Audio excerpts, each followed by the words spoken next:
அணுவை துளைத்து ஏழ்கடலை புகட்டி குறுகத் தரித்த குரல்.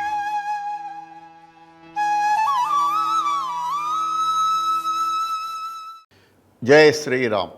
ஸ்ரீ டிவி நேயர்களுக்கு வணக்கம். கொடுங்கோன்மை அதிகாரத்தின், அதாவது கொடிய ஆட்சி முறை செய்கின்ற ஒரு மன்னவனுடைய நடத்தை எப்படி இருக்கும், நாடு எப்படி இருக்கும் என்று சொல்லப்படுகிற அதிகாரத்தின் 560வது குறளிலே திருவள்ளுவர் என்ன சொல்லுகின்றார் என்றால், ஆபயன் குன்றும் அறுதொழிலோர் நூல் மறப்பர் காவலன் காவான் எனின் என சொல்லுகின்றார். ரொம்ப ரொம்ப அருமையான குறள்ங்க அது. அதாவது பாரத நாட்டு சிந்தனை வரவேலே தான் தெய்வப்புலவர் திருவள்ளுவர் வந்திருக்கின்றார் என்பதற்கு மிக துல்லியமான உதாரணமாக இந்த குறள் இருக்கின்றது. விளக்கத்தை கேட்டால் உங்களுக்கே புரியும். பாருங்கள், சொல்லுகின்றேன். ஆ பயன் என்றால் பசுவினால் வருகின்ற பயன். ஆ என்றால் பசு. இப்போதான் ஆவின் அப்படி சொல்கிறோம் இல்லையா, ஆவின் பால். ஆ என்றால் பசு. பசுவினால் கிடைக்கும் பயன் அல்லது பலன். குன்றும் குறைந்து போகும். அறுதொழிலோர், அறுதொழிலோர் என்றால் அந்தணர்கள், மறையோர் என்று சொல்லலாம். அறுதொழில் என்றால் என்ன என்றால் ஓதல், ஓதுவித்தல், வேட்டல், வேட்பித்தல், ஈதல், ஏற்றல் என்பவை அறுதொழிலாகும். அன்றைக்கெல்லாம் தீ மூட்டி அக்னி சாட்சியாக அன்றாடம் வாழ்க்கையை நடத்தி மறை ஓதிய வேதியர்கள், அந்தணர்கள், அதாவது பிராமணர்கள் சொல்லலாம். இன்றைக்கு இருப்பது அரசாங்க கெஜெட்படி இருக்கின்ற பிராமணர் என்பது வேறு. ஆனால் அன்றைக்கு குல வழக்கப்படி மந்திரம் ஓதி மகேஸ்வரனுக்கே வாழ்க்கை அர்ப்பணித்த அந்த ஞானத்தின் காவலராக வாழ்ந்தவர்கள் செய்த 6 தொழில் என்று சொன்னால், ஓதல், வேதத்தை ஓதிக்கொண்டே இருத்தல். ஓதுவித்தல், எப்படி ஓத வேண்டும் என்று சொல்லிக் கொடுப்பது, ஓதுவித்தல். வேட்டல் என்றால் வேள்விகளை செய்தல், அவர்கள் செய்வார்கள். வேட்பித்தல், பிறருக்காக வேள்வி செய்து கொடுப்பார்கள், வேட்பித்தல். ஈதல், தங்களிடம் இருக்கின்ற பிரம்ம ஞானத்தை, அதாவது பரம்பொருள் அறிவை பிறருக்கு வழங்கி கொண்டே இருப்பார்கள். அதாவது கல்விச்சாலை அமைத்து சீடர்களுக்கு, மாணாக்கர்களுக்கு பாடம் சொல்லி கொடுத்திருப்பார்கள். ஈதல், ஏற்றல், அதன் பின்னே அவர்களுக்கு தானமாக கிடைப்பதை ஏற்றுக்கொள்ளுதல். இதுதான் 6 தொழில் அன்றைக்கு செய்தார்கள். அப்படிப்பட்ட தொழில் செய்து வந்த அந்தணர்கள் நூல் மறப்பர்.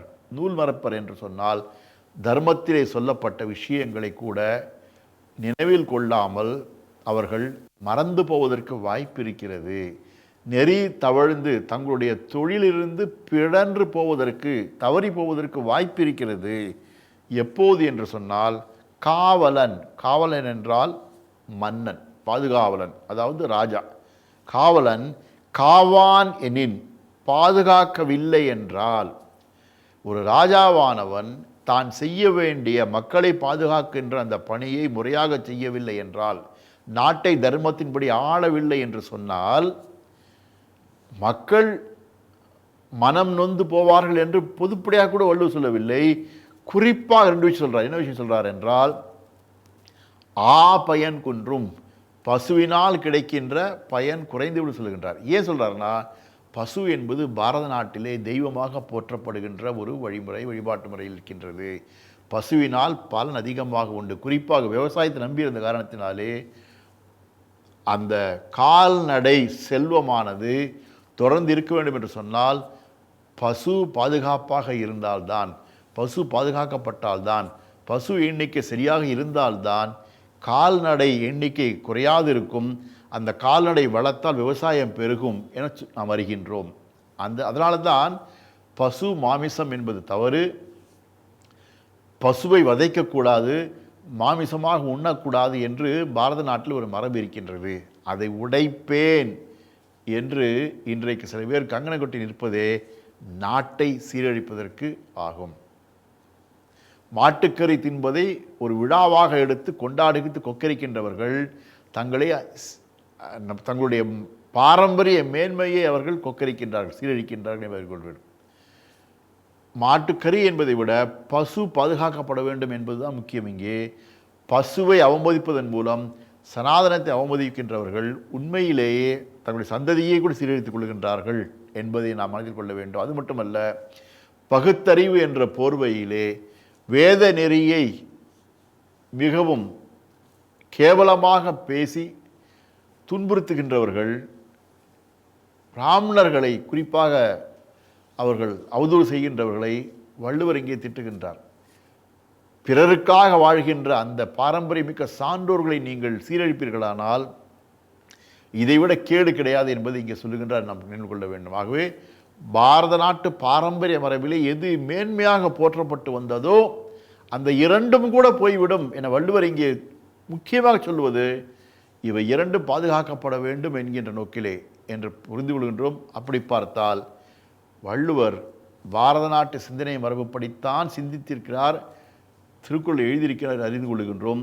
எனவே நாட்டிலே இருக்கின்ற ஆட்சி நல்லாட்சியாக இருந்தால் பசு பாதுகாக்கப்படும், சான்றோர்கள் சிறந்து விளங்குவார்கள். ஞானம்தான் பாரத நாட்டை செல்வமாக கருதி வந்திருக்கின்றார்கள். உலகத்திலே வேறு எந்த நாட்டிலுமே பொருளை, பணத்தை, பண்டத்தை முக்கியமாக கருதுகின்ற பொழுது பாரத நாட்டிலே ஞான செல்வத்தை முக்கியமாக கருதினார்கள். ஞான செல்வம் வர வர பொருட்செல்வம் தானாக கூட வரும் என்பதைத்தான் அறிந்து வைத்திருந்தார்கள் பாரத நாட்டு சிந்தனைவாதிகள், சான்றோர்கள். ஆகவேதான் இங்கே ஆபயன் அறுதொழிலோர் என்கின்ற இரண்டு விஷயங்களை முக்கியமாக சொன்னார் திருவள்ளுவர். எனவே நாமும் கூட வேத மரபிலே மீண்டும் நம்முடைய நாட்டை நிலைநிறுத்துவதற்கு, தர்மப்படி வாழ்வதற்கு, தர்ம ஆட்சி நடைவதற்கு, சனாதனத்தின்படி ஆட்சி அமைவதற்கு துணை நிற்போம். அதற்கு திருக்குறள் என்று வழிகாட்டும் தெய்வப்புலவர் திருவள்ளுவர் திருவடி போற்றி. ஜெயஹிந்த்.